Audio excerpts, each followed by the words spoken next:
Assalamualaikum warahmatullahi wabarakatuh. Kepada yang terhormat Ibu Kepala Sekolah SDN 1 Jatisari, kepada Bapak Ibu guru yang saya hormati, pertama-tama marilah kita panjatkan puja dan puji syukur kehadirat Allah Subhanahu wa taala karena pada siang hari ini kita bisa berkumpul dalam pengimbasan materi budaya positif dari Guru Penggerak Angkatan 5. Salawat serta salam semoga tetap terlimpahkan kepada junjungan kita Nabi besar Muhammad SAW yang beliau telah memimpin kita hingga akhir zaman. Bapak Ibu sekalian, hari ini saya akan melakukan presentasi pengimbasan tentang budaya positif. Nah, sebelum saya memulai presentasi, kita ice breaking dulu. 5 menit pertama itu menentukan pembelajaran. Jadi kita bergembira dulu. Bapak Ibu silakan berdiri. Nanti kalau saya bilang 1, berarti tepuk sambil bilang yes. 2, oke. 3, semangat. 4, aku bisa. 5, luar biasa. Hafal lu Bapak Bu? 1, yes. Coba. 1, yes. 2, oke. 3, semangat.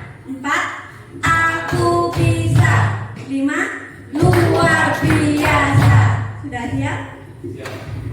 1, 2, 3, 4, aku bisa. 5, luar biasa. Yes, terima kasih. Nah, Bapak Ibu, sebelum kita memulai pembelajaran di kelas, kita membuat kesepakatan atau keyakinan kelas tersebut dahulu. Ya, kalau dulu kita namanya peraturan. Nah, kalau sekarang kita ganti kurikulum merdeka, kita ganti dengan kesepakatan atau keyakinan kelas. Nah, Bapak Ibu silakan ditulis, misalnya saya mau kelasnya sambil presentasi boleh makan, ditulis. Nah, atau mungkin silent, HP-nya di silent. Nah, atau mungkin ada yang berpendapat sambil bergembira, santai saja, nggak usah tegang, nggak apa-apa. Monggo silakan ditulis di kertas segini. Tolong dibagikan ini.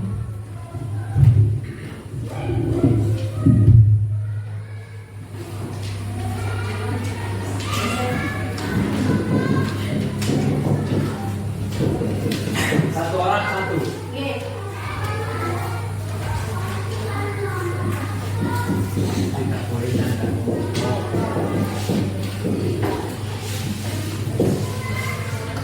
Untuk keyakinan kelas ini bahasanya yang positif ya. Tidak boleh ada kata tidak, tapi bahasanya yang positif. Misalnya nggak boleh nyanda itu tadi, menghormati orang lain. Nah, seperti itu diganti dengan kalimat yang positif. Karena budaya kita adalah budaya positif.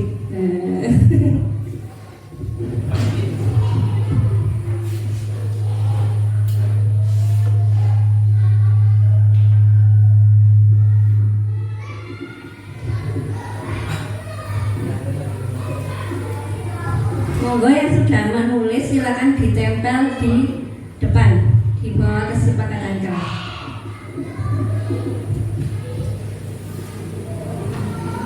Gak apa-apa, nanti kita sepakati bersama dipakai apa enggak di kelas ini.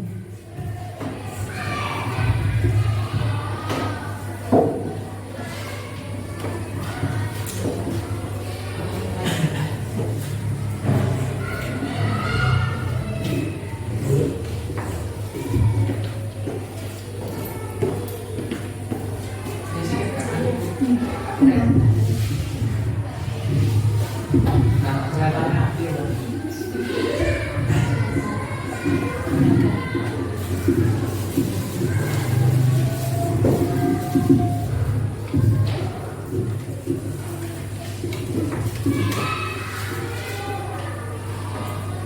Mau ditempel.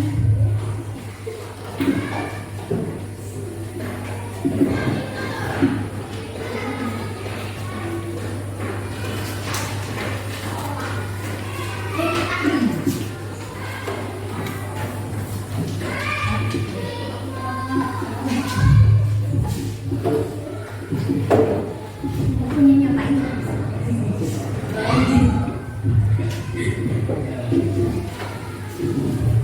Sudah semua ya. Ini kita belajar sambil bermain. Bagaimana? Ya kita di sini akan bermain-main. Kita nggak belajar serius. Kita akan bermain-main ya. Bersenang-senang.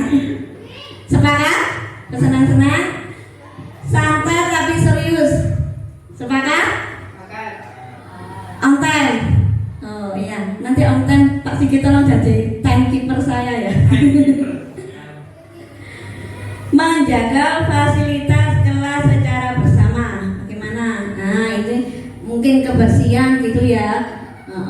Jangan ada sampai yang rusak gitu. Lebih baik maksudnya apa ini? Lebih baik ngapain? Oh iya, menjadi lebih baik. Sepakat? Saat berada di dalam kelas, diusahakan belajar dengan ceria, ya sama serius, santai. Berkata jujur, ya jujur kacang hijau. Oh. Nah, terima kasih Bapak Ibu. Ini kesepakatan kelas hari ini. Sebelum saya presentasi, disepakati semua ya santai saja. Ini nggak usah serius. Nah, budaya positif itu tujuan pembelajaran hari ini adalah mengenalkan konsep perubahan paradigma belajar, motivasi perilaku manusia, kebutuhan dasar manusia, keyakinan kelas, posisi kontrol restitusi, dan segitiga restitusi. 2. Menerapkan strategi disiplin positif untuk menciptakan suasana yang nyaman bagi siswa. 3. Mengembangkan budaya positif di sekolah melalui kolaborasi antar warga sekolah. Nah Bapak Ibu, kira-kira budaya positif itu apa sih? Siapa yang tahu budaya positif? Budaya yang baik. Budaya itu adalah kebiasaan kita yang sudah kita lakukan di sekolah ini. Misalnya berbaris sebelum masuk kelas, itu kan sudah positif ya. Terus berdoa, membaca Asmaul Husna, membaca surat pendek. Nah itu budaya-budaya yang seperti itu kita kuatkan, kita kembangkan. Nah, perubahan paradigma. Nah, coba Bapak Ibu bayangkan jenengan itu mengepalkan tangan. Terus di dalam tangan tadi itu jenengan taruh barang yang berharga. Menurut jenengan itu berharga apa? Ya. Terus ada seseorang yang berusaha merebut benda itu dari genggaman Anda. Ada yang membujuk, ada yang marah-marah, ya, anak-anak sing ngerayu. Nah, itu jenengan apa yang terjadi? Marah. Jenengan berikan apa enggak? Jenengan berikan apa enggak? Ya, itu yang mengontrol mau memberikan apa tidak itu jenengan sendiri apa yang tadi yang memaksa, yang meminta? Iya, kita sendiri. Seperti ini kayak anak-anak diibaratkan tadi dalam genggaman tangan tadi. Nah, anak-anak nggak bisa dipaksa. Sesuai dengan pemikiran Ki Hajar Dewantoro bahwa kita sebagai guru hanya berkewajiban untuk menuntun kodrat anak. Jadi tidak mengganti kodratnya, karakteristiknya anak itu tetap.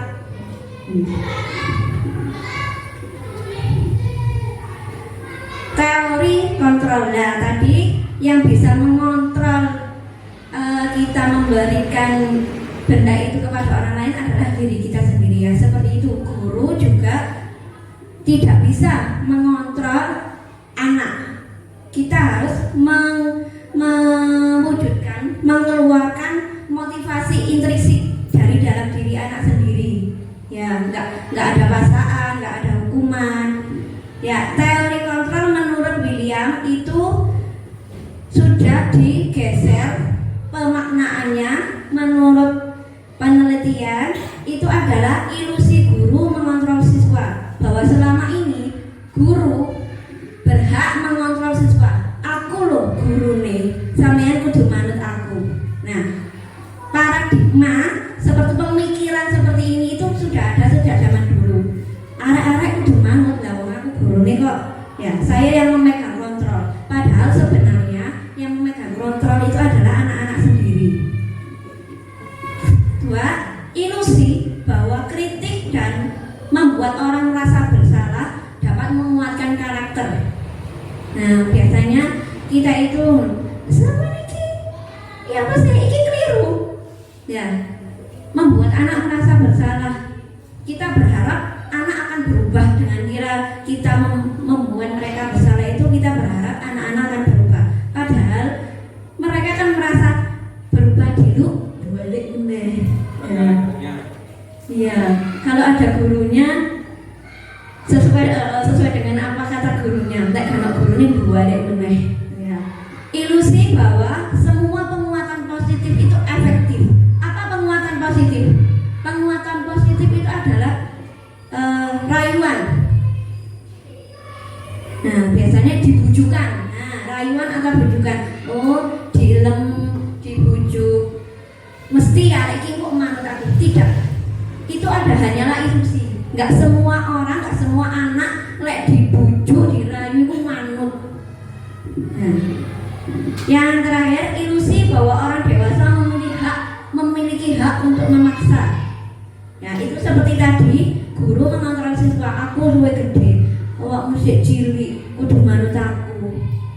Ya, seperti itu paradigma atau pemikiran yang seperti ini harus kita rubah. Perubahan paradigma stimulus respon ke teori kontrol. Nah, stimulus respon itu adalah teorinya behavioristik ya. Itu ada reward dan hukuman. Nah, kita kalau mau mendisiplinkan anak, dari teori stimulus respon itu adalah adanya hukuman dan hadiah. Oh, arek iki engko lek kakai hadiah, gelem manut aku. Aku tak hukum, gelem manut aku. Nah, itu teori stimulus respon. Dan teori terbaru adalah teori kontrol. Perbedaan teori stimulus respon dan teori kontrol. Stimulus respon, kebutuhan kita sama. Nah, anak-anak kudu manut podo, wis artinya tujuan kita itu sama. Kalau teori kontrol itu kebutuhan anak itu berbeda-beda. Nah, tujuan anak itu mah budal sekolah, tujuannya itu sudah berbeda-beda. Tapi kalau dulu pemikiran stimulus respon itu harus sama. Semua orang melihat yang sama. Dari semua orang melihat sudut pandang yang sama. Nah, kita nggak bisa memaksakan. Kalau misalnya menurut Pak Tio benar, menurut Bu Lilis belum tentu benar. Jadi semua orang menurut teori kontrol memiliki pandangan atau gambaran yang berbeda. Yang ketiga, kita mencoba mengubah orang agar berpandangan sama dengan kita. Nah, teori stimulus respon itu adanya hukuman dan hadiah itu kita berusaha mempengaruhi anak cek manut. Harus kok manut, ya. Nah, untuk teori kontrol kita berusaha memahami. Karepe arek iki ya opo sih? Kamu maunya jadi apa? Maunya bagaimana? Ya. Perilaku buruk dipandang sebagai suatu kesalahan. Itu teorinya stimulus respon. Padahal sebenarnya teori kontrol, semua alasan, semua kesalahan itu memiliki tujuan. Oh, hari ini mau melakukan ini pasti dia punya alasan. Nah, setiap orang itu melakukan kesalahan pasti ada alasannya. Selanjutnya orang lain bisa mengontrol saya. Nah, itu anggapan murid. Anggapan murid bahwa saya boleh dikontrol. Nah, itu kita sendiri, murid sendiri yang menentukan, atau kita sendiri. Itu tadi seperti genggaman tangan itu kita sendiri yang mengontrol. Kalau teori kontrol hanya saya yang bisa mengontrol saya sendiri. Aku mau melakukan itu apa enggak, itu dari diri sendiri. Saya bisa mengontrol orang lain. Nah, dari teori stimulus respon saya bisa mengontrol orang lain. Nah, untuk teori kontrol kita tidak bisa mengontrol orang lain. Yang bisa mengontrol mereka itu adalah diri mereka sendiri. Pemaksaan ada ketika bujukan gagal. Itu ada pada teori stimulus respon. Ketika anak-anak dibujuk nggak gelem nurut sama kita, nggak gelem sadar, dia biasanya awas lari lapangan gitu ya. Sudah bujukannya gagal, itu dipaksa, kamu harus begini, harus begitu. Nah, kalau teori kontrol itu kita berkolaborasi antara semua warga sekolah, antara anak dan guru, diskusi untuk mengontrol suasana kelas. Ya, yang menentukan adalah anak-anak sendiri nanti. Seperti ini tadi kita buat kesepakatan, yang menentukan adalah kita sendiri. Oh, dah wis ana kesepakatan, kalau saya melanggar berarti bagaimana? Itu adalah kesadaran diri sendiri. Model berpikir menang atau kalah. Jadi stimulus respon itu ada yang menang, ada yang kalah. Nah, kalau terjadi suatu kesalahan mesti ada yang disalahkan, ada yang benar, gitu ya. Kalau teori kontrol semua menang. Semua menang. Jadi tidak ada yang merasa bersalah, tidak ada yang merasa disalahkan, karena semua ada tujuannya. Selanjutnya yaitu makna disiplin. Nah, disiplin positif, budaya positif. Disiplin itu artinya berasal dari bahasa Latin yang artinya belajar. Namun dalam budaya kita, disiplin itu berubah maknanya menjadi sesuatu yang dilakukan untuk mendapatkan kepatuhan. Nah, disiplin itu kalau patuh berarti dia disiplin. Nah, padahal disiplin itu asal katanya adalah artinya belajar. Kalau belajar kan mesti ada salah, ada benar, gitu. Nggak selalu benar. Nah, kalau budaya kita itu disiplin, oh kamu kudu benar, kudu ini, gitu ya. Kecenderungan umum menghubungkan kata disiplin dengan ketidaknyamanan. Nah, anak kalau kita paksa harus gini, harus gitu, maka mereka akan merasa nggak nyaman.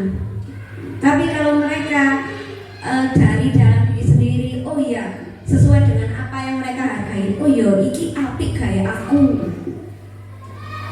saya akan melakukan ini. Nah, itulah tugas kita sebagai guru untuk memunculkan motivasi intrinsik siswa, motivasi dari dalam. Teori motivasi perilaku manusia. Nah, motivasi itu ada motivasi dari luar dan ada motivasi dari dalam. Motivasi dari luar atau motivasi internal, contohnya adalah untuk menghindari ketidaknyamanan. Biasanya motivasi internal itu kita tujuannya adalah untuk menghindari ketidaknyamanan atau hukuman. Nah, contoh pertanyaan, apa yang akan terjadi jika saya tidak melakukannya? Nah, misalnya ada anak yang terlambat. Nah, biasanya sama gurunya wes ngadeg ae ndek ngarepe kelas sampai pulang gitu ya, dia akan merasa takut, benar takut, dia akan besoknya nggak akan terlambat, dia takut, tapi motivasinya bukan dari dalam dirinya sendiri, tapi dari luar, karena dia takut hukuman tadi. Yang kedua, untuk mendapatkan imbalan, biasanya tujuan kita, motivasi dari luar melakukan sesuatu adalah untuk mendapatkan imbalan dari orang lain atau institusi. Nah, apa yang akan saya dapatkan apabila saya melakukannya? Nah, biasanya, nak, kalau kita di rumah ya, nak, sama belajar dulu, engkau tak selangi HP. Dia dapat hadiah, makanya dia mau belajar. Itu motivasi eksternal. Motivasi internal, ya ini yang harus kita kembangkan untuk menghargai diri sendiri dan harapan kita. Seperti misalnya saya kalau melakukan ini, oh lek aku belajar, aku bukan jadi opo sih, aku bukan bagaimana sih. Itu yang harus kita munculkan dari anak. Kalau misalnya anak motivasi internalnya tidak keluar, maka kita harus mendorong dengan motivasi eksternal. Nah, selanjutnya keyakinan kelas. Mengapa tidak peraturan? Mengapa harus keyakinan kelas? Kira-kira kenapa?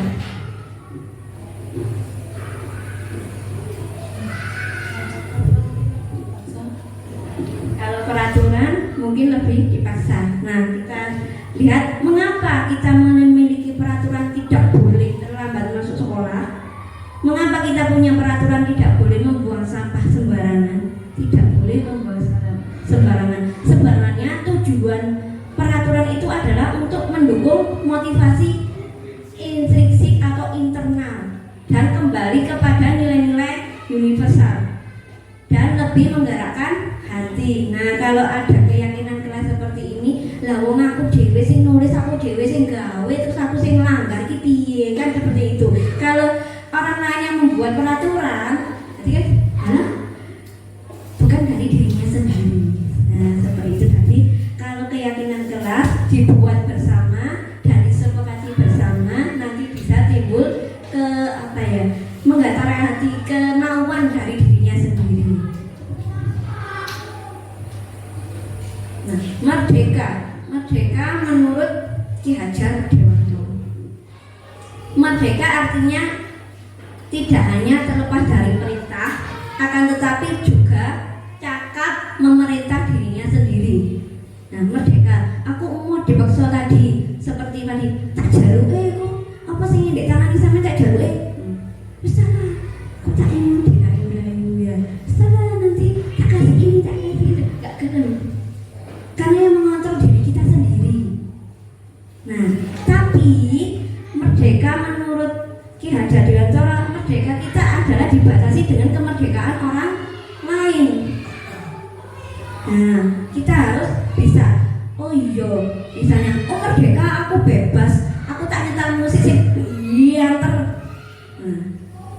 tapi kita juga harus cakap memerintah sendiri, oh iya, masang salon banter marah, tahu nggak kok nasi loro, kok ya apa ya, itu cakap memerintah dirinya sendiri, saat menyadari merdekanya kita itu terbatas, dibatasi dengan kemerdekaan orang lain.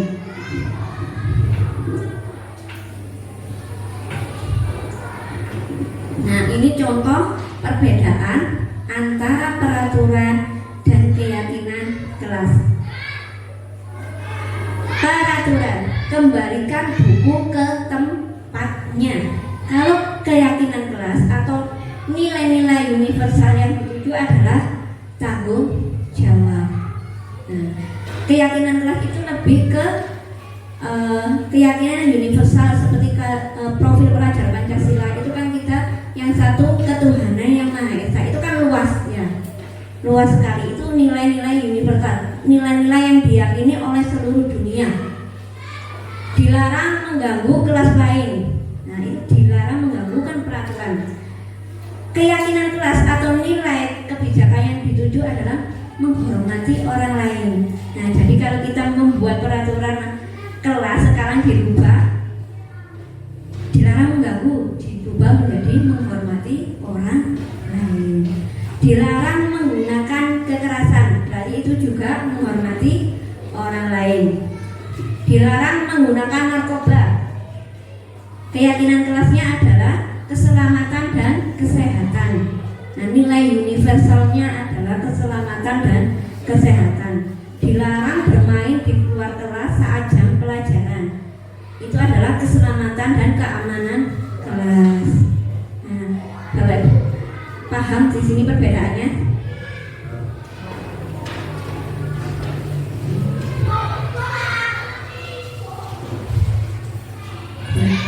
Kebutuhan dasar manusia. Nah, kenapa kita harus memenuhi kebutuhan dasar anak-anak? Kenapa kita harus membuat keyakinan kelas? Kenapa kita harus membudayakan budaya yang positif? Nah, itu karena setiap anak itu, setiap manusia mempunyai kebutuhan yang ingin dipenuhi. Nah, kebutuhan dasar manusia itu ada 5. Kebutuhan untuk disayang, dikasihi, diterima. Nah, maka itu dia melakukan sesuatu karena kebutuhannya itu tadi. Aku ingin melakukan ini karena aku ingin disayangi, karena aku ingin dicintai. Nah, kayak Patio misalnya, aku ngasih coklat dia biar aku diterima gitu ya. Yang kedua adalah penguasaan. Penguasaan. Nah, kita ingin berkuasa. Nah, aku sing mimpin. Ya, penguasaan. Tujuan kita melakukan sesuatu adalah karena kita ingin berkuasa. Ketiga, kebebasan. Aku mau dipaksa-paksa. Aku lo pengen ini. Ingin bebas. Yang ketiga adalah kesenangan.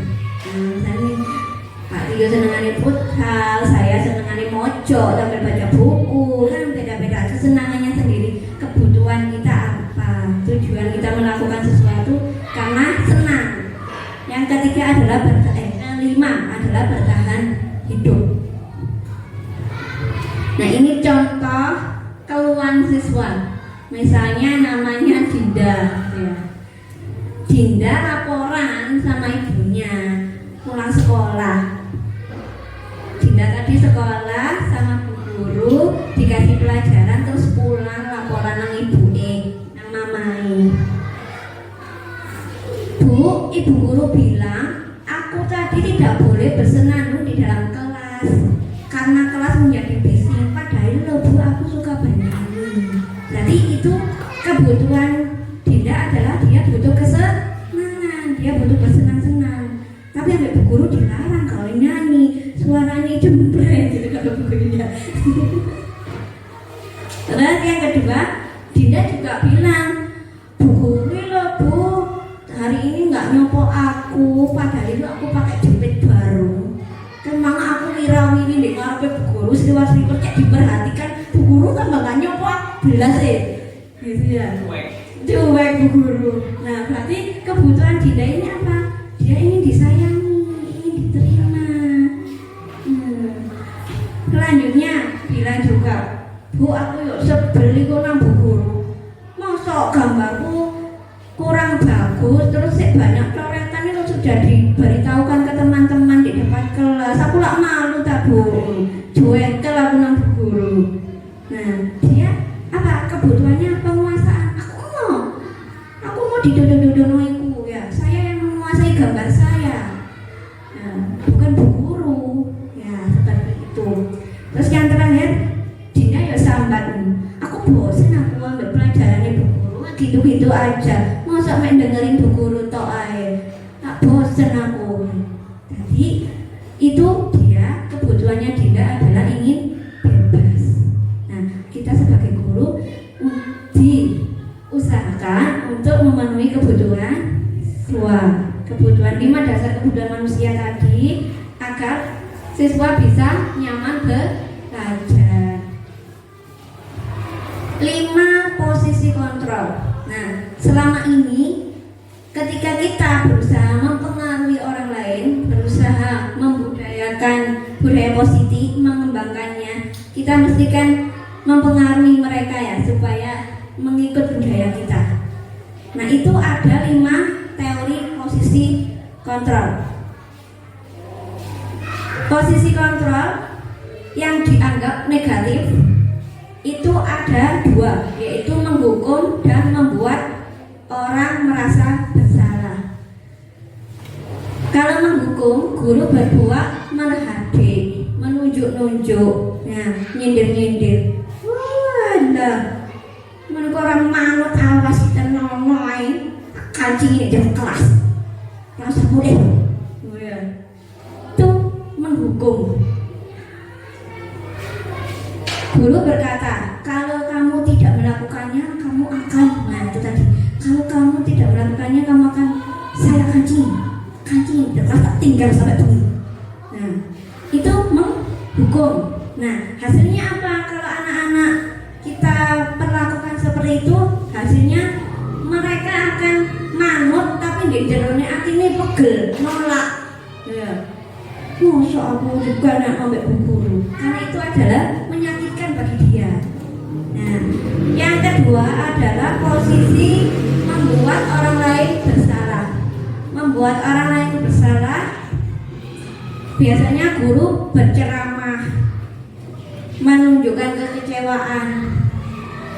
Nah, itu biasanya guru berkata begini, guru kecewa sama sampean, men kok nggak manut guru sih.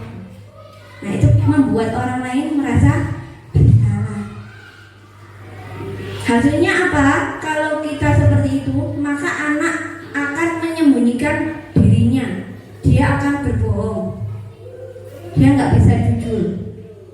Kalau kita buat dia, kamu yang salah. Ini semua kamu yang salah. Temannya nggak apa-apa, kamu yang salah. Itu mereka membuat, bukan saya bu, kayaknya gitu. Dan malah melimpahkan kepada orang lain. Teori posisi selanjutnya yaitu sebagai teman. Nah, posisi guru sebagai teman biasanya membuat aturan-aturan untuk muridnya. Nah, itu posisi teman. Biasanya kata-katanya yaitu, tolong ya, lakukan untuk Bu Guru sekali ini saja. Ya, sebagai teman. Guru memperlakukan muridnya sebagai teman. Kamu ada masalah apa? Nah, tuh gurunya memperlakukan sebagai teman. Hasilnya murid akan ketergantungan. Dia akan tidak bisa menentukan jalannya sendiri. Oh, jadi Bu Guru lo aku kudu ini. Temannya bilang, sama ini lo pinter gambar. Nah, tapi jadi Bu Guru lo aku lo luwe isoan menyanyi. Dia malah tergantung sama Bu Guru karena sama Bu Guru diperlakukan sebagai teman. Posisi selanjutnya yaitu pemantau. Guru berbuat menghitung dan mengukur. Biasanya guru berkata, ayo peraturannya apa? Nah, terus apa sanksinya? Kalau kamu nanti begini, konsekuensinya apa? Itu mengukur. Hasilnya anak-anak akan menyesuaikan. Oh iya, lah aku melakukan ini, nanti aku konsekuensinya begini. Ya, kalau aku begini, nanti konsekuensinya begini. Yang terakhir adalah posisi manajer. Posisi manajer ini yaitu guru menggunakan pilihan. Nah, anak bebas memilih. Guru berkata, misalnya kata-katanya gini, sampean maunya bagaimana? Ini misalnya anaknya nggak mengerjakan tugas ya, maunya gimana? Dikerjakan sekarang atau sampean berdiri di luar?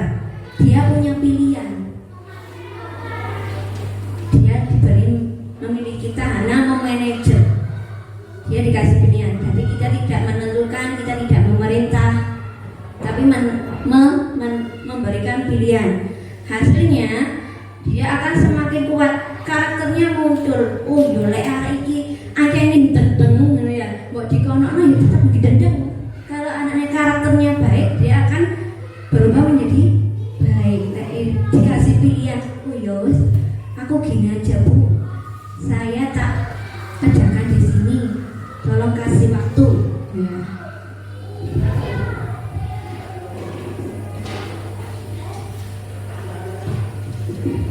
Restitusi. Apa itu restitusi? Restitusi adalah proses menciptakan kondisi murid untuk memperbaiki kesalahan mereka sehingga mereka bisa kembali kepada kelompok mereka dengan karakter yang lebih kuat. Restitusi itu ada seperti apa? Kita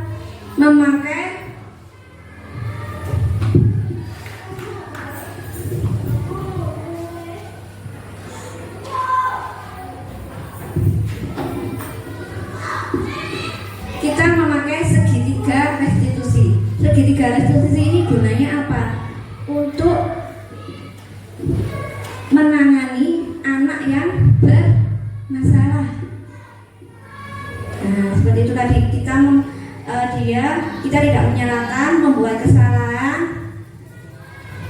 Pertama, jika ada anak yang melakukan kesalahan, misalnya ada anak yang tidak mengerjakan PR, kita sudah waktunya sudah panjang PR-nya, wes seminggu gak digarap-garap. Nah, kita biasanya guru marah atau gimana?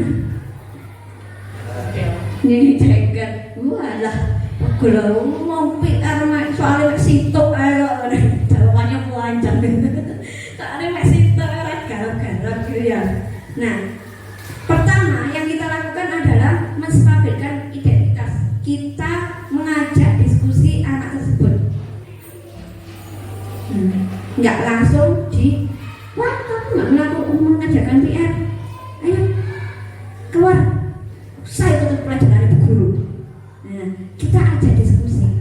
Nah, posisi tadi yang disarankan ada posisi hukuman, ada posisi teman, ada membuat bersalah, ada posisi manajer. Nah, segitiga restitusi ini ada di posisi manajer. Nah, posisi manajer adalah yang paling disarankan digunakan. Pertama, kita menstabilkan identitas. Nah, menstabilkan identitas, kita bicara sama anaknya. Bu guru paham, setiap orang pasti melakukan kesalahan. Nah, ada juga kata-kata kamu bukan satu-satunya orang yang membuat kesalahan. Bukan kamu saja yang nggak mengerjakan PR. Nanti di sana-sana itu ada yang nggak mengerjakan PR. Itu menstabilkan identitas. Selanjutnya yang kita ajukan adalah memvalidasi tindakan. Memvalidasi tindakan itu adalah mencari apa motivasi dia melakukan itu.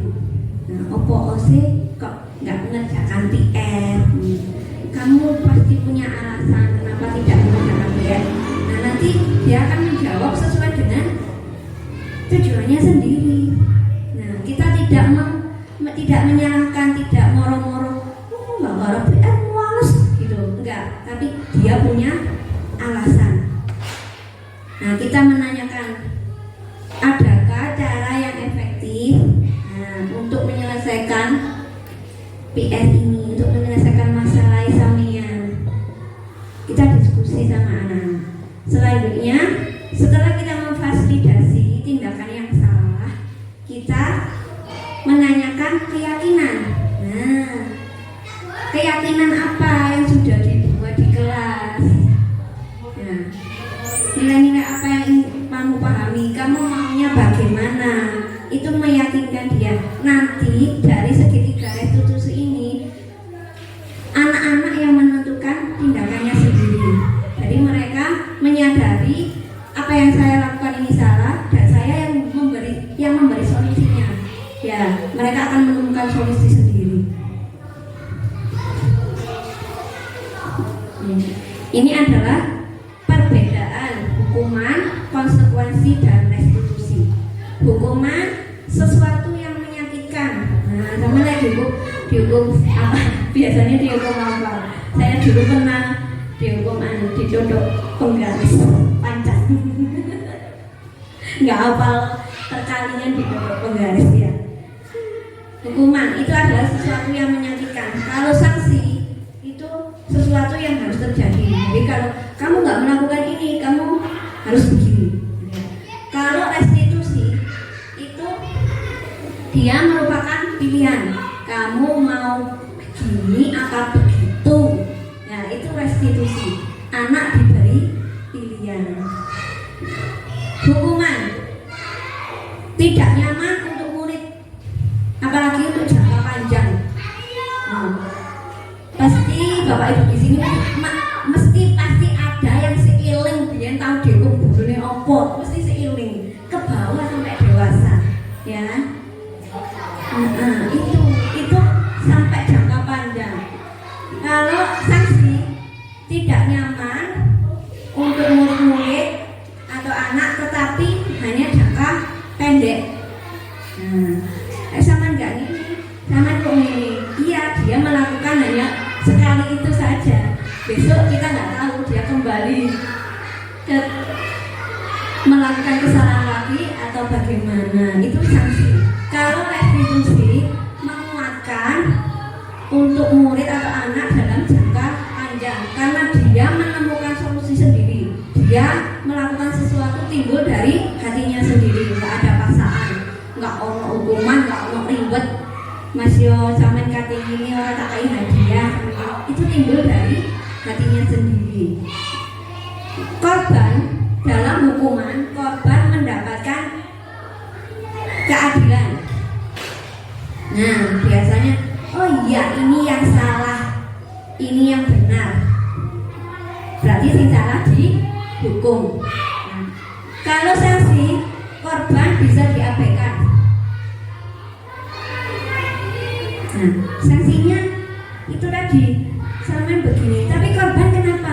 Karena sudah misalnya kita sudah dikandani ini tak gepuk gitu ya. Terus dibilangkan ke teman-temannya, ini korban, tetap korban, ya kan? Dia tidak ada solusi untuk korban. Tetap dia akan dikandani, ya. Ini tetap cerita, tetap diabaikan. Nah, yang melakukan kesalahan akan tetap mendapat hukuman, tapi yang korban akan merasa diabaikan. Yang ketiga yaitu restitusi. Korban mendapatkan apa? Ganti. Nah, misalnya itu rebutan buku, suwek-suwekan. Adalah aslinya nggak sengaja, anak nggak sengaja. Nah, itu kita diskusi. Ini tadi ceritanya gimana? Bener apa enggak sama nyoba ini? Nah, terus solusinya ini gimana? Anak-anak sendiri nanti yang akan memberikan solusi. Jadi, oh iya Bu, saya ganti Bu. Itu dari mereka sendiri, bukan dari kita. Ayo, iki sing salah. Berarti sampean kudu ganti. Tidak seperti itu, tapi dari mereka sendiri. Kalau restitusi adalah dari hati dan kehendak mereka sendiri. Kalau hukuman, murid atau anak akan tersakiti. Itu tadi, dia sakit sampai ke bawah sampai dewasa. Kalau sanksi, murid dibuat tidak nyaman. Restitusi akan mendapatkan penguatan. Nah, kalau hukuman itu akibatnya anak menjadi berperilaku pasif agresif. Pasif agresif itu bagaimana? Dia kalau melakukan kesalahan menang, kalau marah menang, ya. Sebenarnya dia apa? Pingin diperhatikan, tapi menang ya. Itu pasif agresif karena dia sudah dihukum tadi. Kalau konsekuensi, penguatan hanya berjalan dalam waktu pendek. Nah, itu tadi tadi bisa kembali melakukan kesalahan. Kalau restitusi, masalah terpecahkan karena itu adalah hasil diskusi anak-anak sendiri, hasil diskusi kita sendiri. Hukuman sistem tidak akan berjalan bila murid takut. Lek hukuman, lek takut, ya lek nek ana wong etak wedi, lek gak ana wong ya kembali lagi ya. Itu sistemnya hukuman. Kalau konsekuensi memerlukan monitoring dan supervisi secara terus menerus. Jadi kalau kamu begini, kamu nanti akan begini. Itu kita harus memonitoring, gurunya harus memperhatikan terus. Kalau restitusi, murid belajar tanggung jawab. Murid itu tergerak sendiri hatinya karena sudah diajak diskusi. Oh iya, lek aku ngene, untuk maling ini. Selanjutnya, hukuman berlaku hanya pada sebuah institusi, tidak berlanjut pada kehidupan nyata. Nah, lek di sekolahan aku mbek bu guru berdoa diutus sing rapi. Ya mek di sekolahan toh, soalnya sing ngopo bu guru, nanti di rumah dia nggak akan berlanjut, dia nggak akan sadar. Oh dia omong wis ngene kok mbek ibu lo gak apa-apa ya. Karena dia dihukumnya cuma di sekolah. Konsekuensi membantu penerapan mengikuti peraturan dalam masyarakat. Nah, konsekuensi itu adalah tadi, kamu melakukan ini, kamu akan gini. Itu juga berlaku di rumah ataupun di sekolah. Restitusi fokus pada pemecahan masalah. Pemecahan masalah ini dalam jangka panjang, memperhatikan semua aspek, jadi enggak dari segi satu sisi saja. Yang terakhir, kalau hukuman itu adalah peraturannya, kamu harus begini, harus begitu, itu adalah hukuman yang dari gurunya sendiri. Misalnya anak melakukan kesalahan, wis keliru, kamu harus gini, kamu begitu, ya. Itu yang menentukan guru, yang mengontrol guru. Kalau sensi, kita bertanya, kemarin apa peraturannya? Kan sudah dibilang bu guru kalau kamu tidak boleh gini. Itu sanksi atau konsekuensi. Kalau restitusi, nah, apa yang kamu mau nak? Yang kamu yakini itu apa? Yang kesepakatan kita buat itu kemarin apa? Jadi dia tahu dan dia sadar. Itu restitusi. Nah, ini contoh di kelas 3, kelas saya, keyakinan kelas dan refleksi yang telah murid-murid buat. Keyakinan kelas di sini anak-anak penerapannya masih kurang karena mereka masih menggunakan kata-kata negatif. Tidak boleh begini, tidak boleh begitu. Nah, masih kata-kata negatif. Nah, ini praktek segitiga restitusi. Nah, yang sebelah sana itu yang laki-laki, dia tidak mengerjakan PR, diajak diskusi. Nah, yang kedua itu di kantin, dia tidak membayar tapi malah mengambil kembalian. Nah, itu kita ajak diskusi. Nah, sekarang presentasi saya buka. Jika ada pertanyaan, cek bingung, apa sih Bu Yuni sing diomongno apa to kan mang iki. Kalau ada pertanyaan monggo saya buka 3 pertanyaan saja. Silakan. Pas mawon. Nah, kalau begitu tahap terakhir kita mengadakan refleksi. Apa itu refleksi? Refleksi. Nah, refleksi iku ngaca. Ya. Ngaca iki mau apa dari kegiatan ini tadi, dari pembelajaran ini tadi, apa yang harus saya buang? Apa yang harus saya buang? Tekok pembelajaran ini. Ya. Yang kedua, apa yang harus saya simpan dari pembelajaran budaya positif tadi? Apa yang harus saya simpan? Dan yang ketiga adalah apa rencana saya ke depan? Monggo Bapak Ibu silakan nanti satu-satu mengungkapkan refleksinya. Misalnya, Bu Yuni kira kayak materi, nggak apa-apa, nggak masalah ya. Kita saling sharing. Nah, siap apa mboten? Siap. Apa saya mulai dari saya dulu? Pak Tio dulu. Oh, saya dulu. Nah, oke. Refleksi apa yang akan saya buang. Nah, selama ini saya juga masih memberikan hukuman pada anak-anak dan juga memberikan reward. Nah, nek ana arek singi gak manut aku sik jual sik marah-marah. Nah, itu yang akan saya buang. Terus apa yang akan saya simpan? Yang saya simpan adalah budaya-budaya positif yang sudah kita laksanakan di sekolah. Itu akan saya simpan dan saya kembangkan. Yang ketiga, apa rencana saya ke depan? Rencana ke depannya saya adalah ingin mengubah keyakinan, mengubah peraturan menjadi keyakinan sehingga anak-anak karakternya menjadi kuat dan berubah menjadi budaya positif di sekolah kita. Monggo dari Pak Tio dulu, Pak Wida.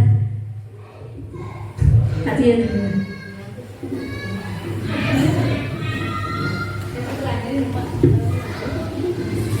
Assalamualaikum warahmatullahi wabarakatuh. Mungkin apa yang akan saya buat adalah ketika anak-anak melakukan kesalahan, itu sedikit saya tawel. Maksudnya itu kayak biasa aja gitu loh. Ya.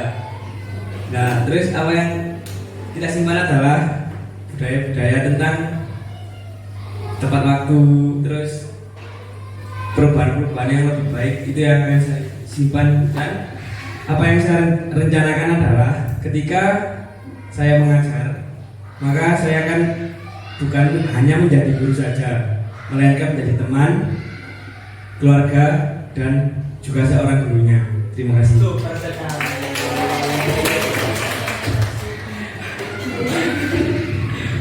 Oke, terima kasih. Saya sangat setuju dengan pendapatnya Pak Tio. Banyak hal yang selama ini budaya yang kurang kita pahami tentang sifat anak. Mungkin kita banyak menuntut, yang tadi dikatakan, banyak menghukum. Istilahnya menghukum mungkin karena supaya jerah. Ternyata setelah apa yang disampaikan Bu Yun itu kurang benar.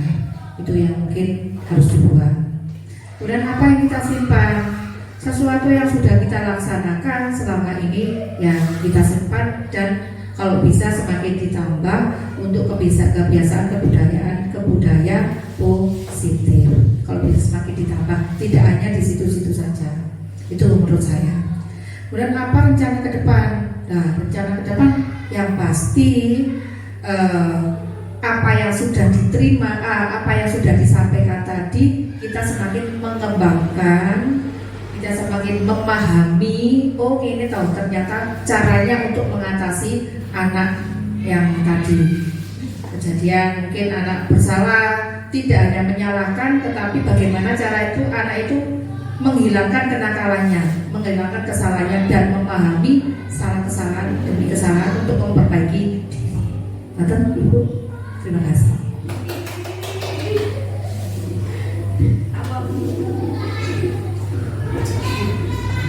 Terima kasih Bu Yun.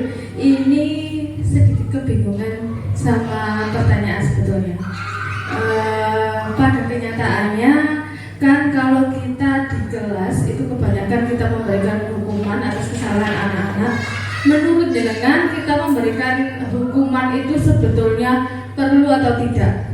Pada kenyataannya seperti ini, seperti yang Bu Yun jelaskan tadi, anak-anak namanya Bu Yun? Restitusi. Jadi anak-anak membuat hukuman untuk dirinya sendiri sesuai dengan kemauannya, intinya seperti itu ya Bu ya. Sesuai keinginannya. Apa itu tidak membuat anak-anak jadi seenaknya? Membuat anak-anak jadi seenaknya. Saya berbuat salah seperti ini, oh nanti saya hukumannya juga nggak berat. Jadi intinya hukuman saya juga ringan menurut saya. Nah seperti itu Bu Yun. Mohon dijelaskan sedikit, terima kasih.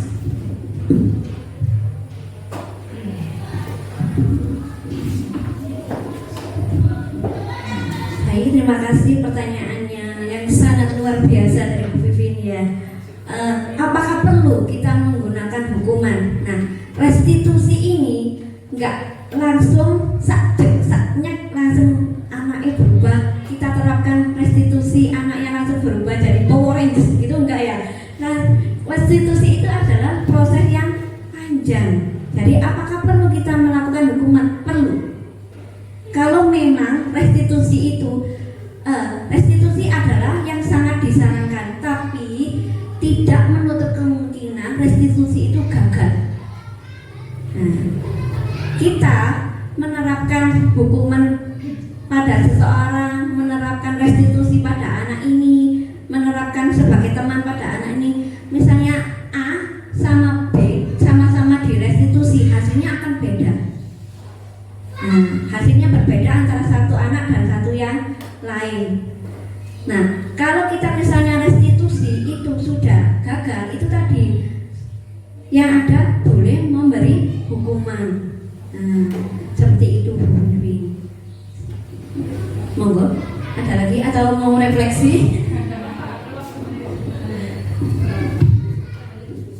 Kan 5 kebutuhan dasar manusia, salah satunya ingin dicintai, sama dengan ingin diterima, disayangi ya Pak ya. Terus penguasaan, kebebasan. Kita muridnya kan banyak Bu. Satu kelas kadang ada 20 atau 20 lebih bahkan. Terus cara kita memahami satu anak kadang keinginannya, kebebasannya tiap anak itu beda-beda, penguasaannya. Misal saya ingin ini, ingin ini. Sedangkan posisi kita ini kalau di kelas itu sebagai pilotnya. Nah, terus kita itu harus gimana Bu?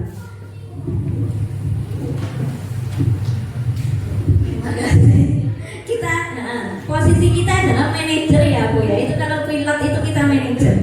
Nah, kita manajer kita yang menentukan.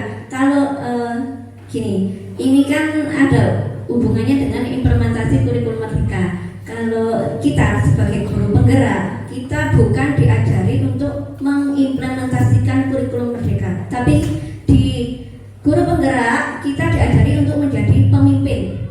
Arahnya kita adalah jadi pemimpin. Nah, seperti kita guru adalah menjadi pemimpin pembelajaran. Kalau di kurikulum merdeka, seperti karakteristik anak yang berbeda itu ada diagnosis apa?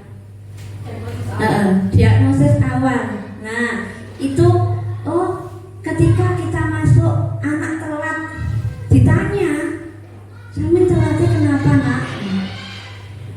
Nah, itu sudah bentuk perhatian ke satu-satu anak di kita nggak harus memberi perhatian setiap hari gitu ya. Dari satu-satu, apalagi kayak seperti saya guru agama, munyer ya. Kita harus berkolaborasi dengan semua warga sekolah. Berkolaborasi artinya misalnya si A melakukan kesalahan atau melakukan begini, ya biasanya yang mengontrol kan guru lain. Nah, itu adalah kolaborasi. Kita perlu kolaborasi dan juga perlu diagnosis awal. Diagnosis awal caranya gimana? Itu tadi baru masuk atau baru awal. Kalau misalnya kita tahun ajaran baru, awal-awal itu kita kenalan sama orang tuanya. Ya, seperti itu Bu. Jadi kita tahu hari ini hidupnya bagaimana. Kalau misalnya saya kasih yang seperti ini, dia akan keberatan. Nah, itu kita tahu dari diagnosis awal itu, asesmen diagnosa ya kalau di IKM itu namanya.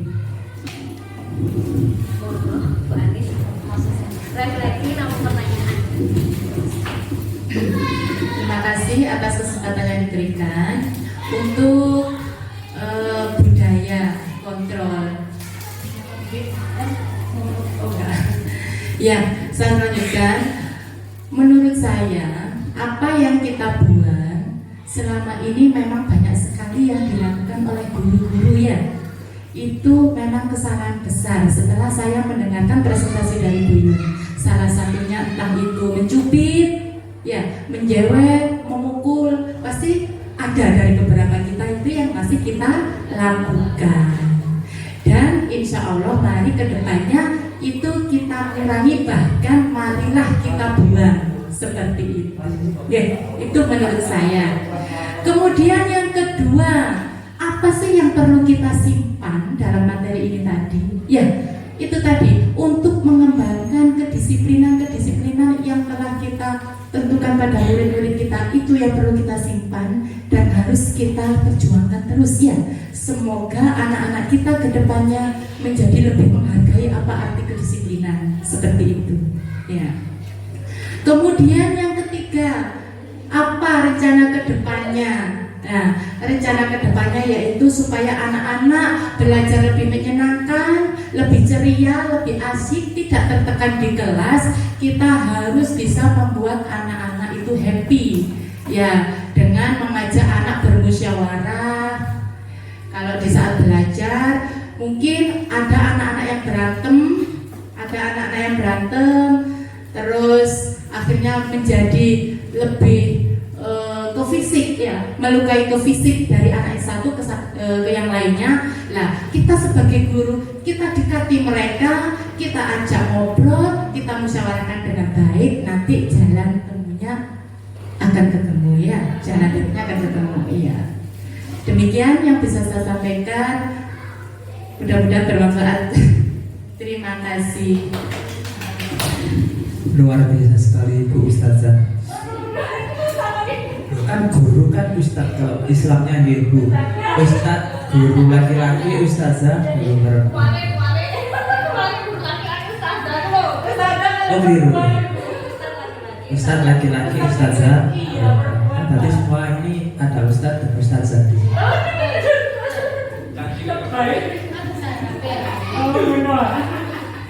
Baik, kalau dari saya sendiri mungkin mengenai apa yang disampaikan Bu Yun dan apa yang terjadi di lapangan, dalam arti di kelas, karena kita jobdesknya di kelas, pastinya sebelum saya menyampaikan refleksi, jadi saya akan mengatakan pendapat, yaitu satu kata yang saya gunakan di sini adalah penyesuaian.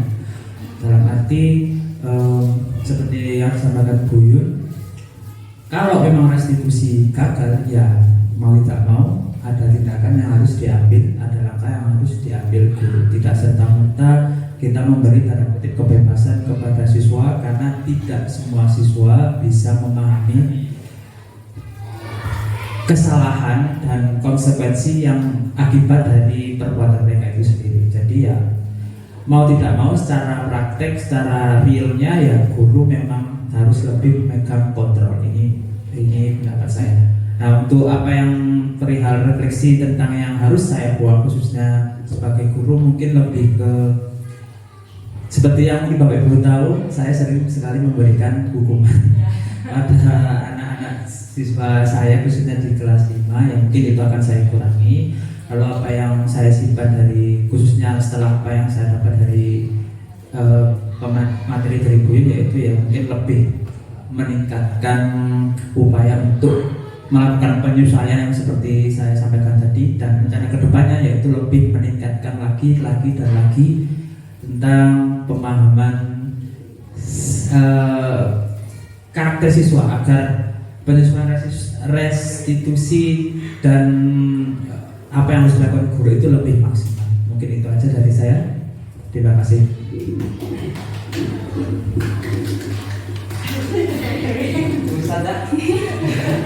Assalamualaikum warahmatullahi wabarakatuh. Sebelum saya menyampaikan refleksi, saya berterima kasih kepada Bu Yun yang sudah memberikan materi hari ini sebagai guru yang istilahnya melakukan pembelajaran dengan metode zaman dulu. Jadi saya itu sudah melakukan melakukan semua peraturan yang dilarang oleh materi dalam yang sudah Beliau sampaikan tadi. Sudah saya lakukan semuanya. Iya, pelanggarannya. Jadi ini adalah hal yang baru, pelajaran yang baru untuk saya, bagaimana saya menjadi guru untuk kedepannya. Untuk apa yang saya buang, saya berpikir saya tidak akan membuang apapun karena saya sudah memberikan pelajaran ke anak-anak, sudah peraturan yang negatif ataupun positif sudah saya berikan. Nah, kedepannya mereka memang ada budaya positifnya, kebanyakan budaya positifnya dengan peraturan yang sudah ketinggalan zaman itu tadi. Jadi saya akan memperbaiki apa yang sudah saya lakukan selama ini. Apa yang kita simpan yaitu saya akan menyimpan semua yang sudah Buyung sampaikan.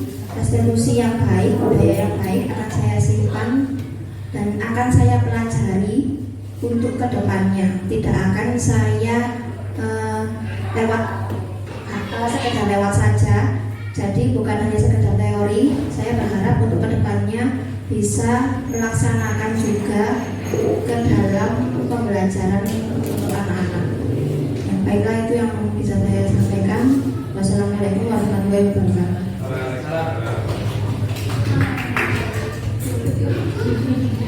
Assalamualaikum warahmatullahi wabarakatuh. Karena saya terakhir, silakan Saya sama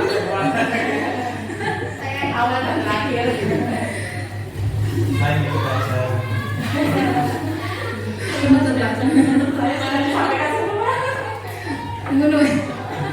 sudah mau gini perasaan saya. Kira-kira seperti itu.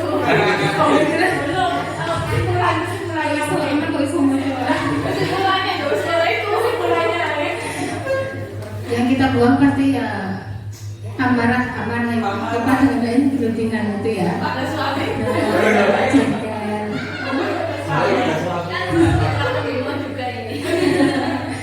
Nah, rencana kedepannya membuat pembelajaran di kelas itu anak-anak yang efektif dan juga rindu kepada gurunya, rindu pembelajaran di kelas. Jadi mau tidak masuk itu anak-anak itu eman gitu loh.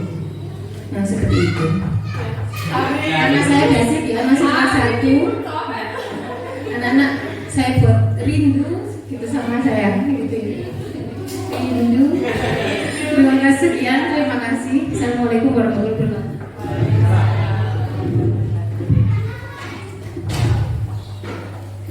Terima kasih.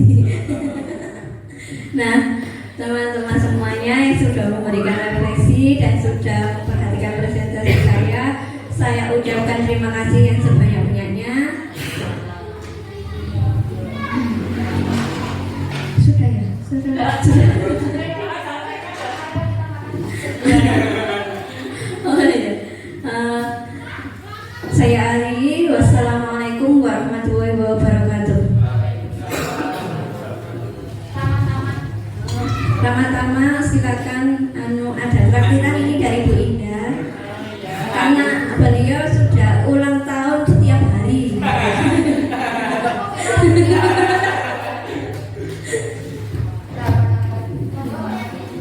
Monggo silakan. Konsumsi tambahan. Konsumsi apa, Pak? Wes Bu Yun. Assalamualaikum warahmatullahi wabarakatuh. Perkenalkan, nama saya Erliansa Akari Suwandi.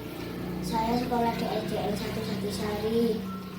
Saya merasa senang dengan adanya saya diajari Buyung dengan baik dan senang. Saya belajar sopan santun. Saya senang banget diajarin Buyung. Yaudah, assalamualaikum.